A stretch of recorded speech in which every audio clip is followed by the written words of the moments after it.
As a former figure skater and an occasional snowboarder, I figured this board wouldn't be a challenge for me. Lol. Wrong.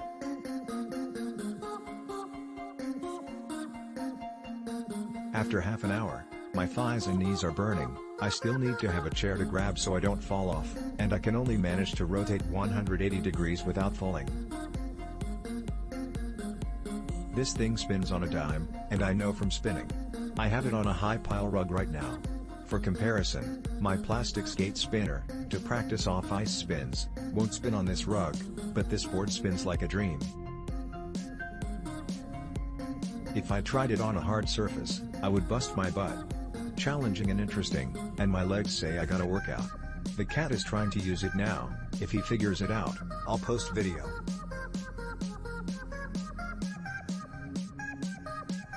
This past year, I have started to become interested in working on my balance as I had weak ankles and tight hips, which resulted in nasty injuries during trail races.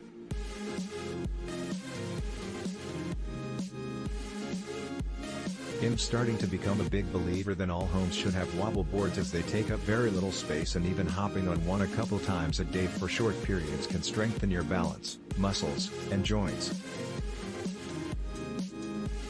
I have not fallen at all since I've been using mine for a year.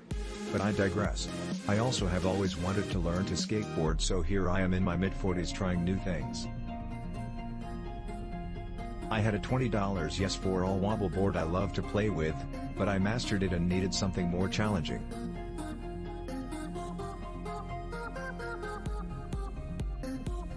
This seemed like a good step between the wobble and the abongo board, which requires balancing in very different ways, and it seems like it could be used for much more.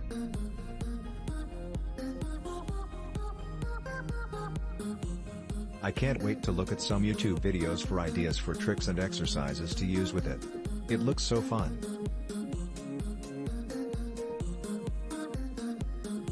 For just balancing alone, I found it a bit more challenging than my Yes for All, but it's not impossible to balance on, especially if you have used a balance or wobble board before.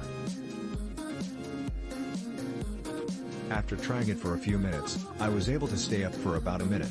It's going to take me a little time to build up to where I was on my wobble board.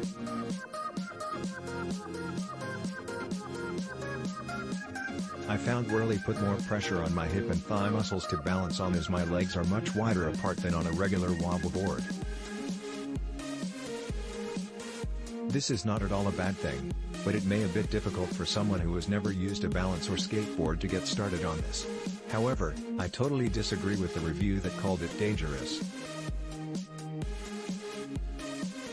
Sure, it can be dangerous, all balance boards can be, but if you take it slow and or use a chair or other solid piece of furniture to hold on to when you start out, it is not any more dangerous than a regular wobble board. The key is not to rush it, and let it tip to the ground to hop off if it is overwhelming. I can't wait to learn more with this cool board. This is a beautifully made piece of equipment that I'm very happy to have invested in for myself and the rest of my family. I bought this as a toy for my husband to use at his standing desk. He wasn't nearly as excited as I was, at first. He's 35 and has been talking about learning to skateboard for years. After doing a good amount of research, I built him a custom board for Father's Day. He was so pumped, but his enthusiasm died quickly. The skateboard was only taken out a few times over that summer. He found it rather intimidating and finding his balance was difficult.